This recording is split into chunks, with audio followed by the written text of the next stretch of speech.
Hii kazi mmepewa dhamana kwa niaba ya Watanzania.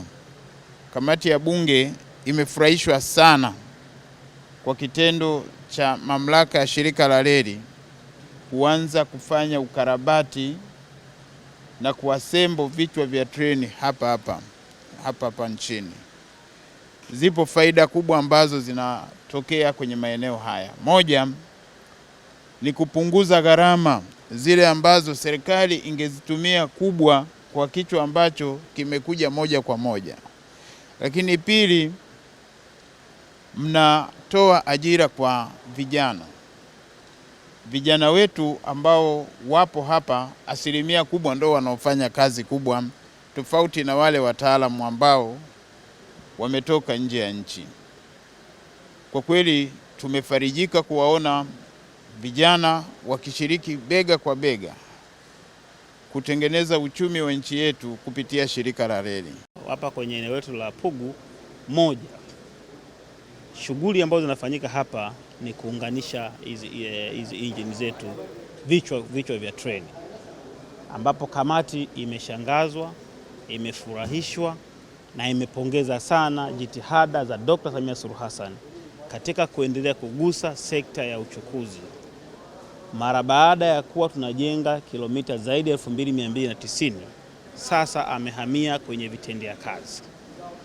Tulikuwa na vichwa vya jumla 8, viwili vilishaanza kutengenezwa huko Malaysia, 6 tukasema vifanyikie hapa. Na vichwa hivi vinavyotengenezwa 6 hapa ni vile ambavyo vitakuwa vinatumika kwenye meter gauge, kwenye reli yetu ya meter gauge ya kawaida. Hii reli ya meter gauge ni reli ambayo ilikuwepo kuanzia kipindi cha zamani sana wakati wa serikali ya awamu ya kwanza, yenye urefu wa kilomita 2700. Sasa katika hivyo vichwa vinane, Mheshimiwa Mwenyekiti, tulikuja na idea ya kwamba vile vichwa 6 tuvifanyia assembling Tanzania. Na kama unavyoona Mheshimiwa Mwenyekiti, tuna vichwa viwili sasa hivi vimekamilika na chassis za vichwa vingine ziko hapo nje, umeziona Mheshimiwa Mwenyekiti.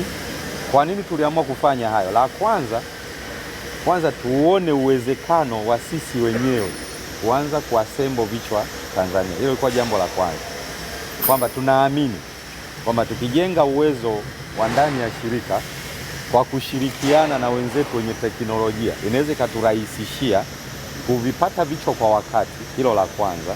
Na la pili, tunaamini tutapunguza gharama za uagizaji ikilinganishwa na kichwa hiki kingetengenezewa nje ya nchi. Hilo la kwanza. Lingine Mheshimiwa Mwenyekiti ni kupunguza muda. Kwa mfano vichwa hivi vimechukua zaidi ya miaka 3, lakini tukifanyia hapa tunaamini kwamba tunaendelea na mazungumzo ya watu wengine kwamba tutengeneze planti sasa ambayo itakuwa na uwezo wa kutoa vichwa 30 kwa mwaka.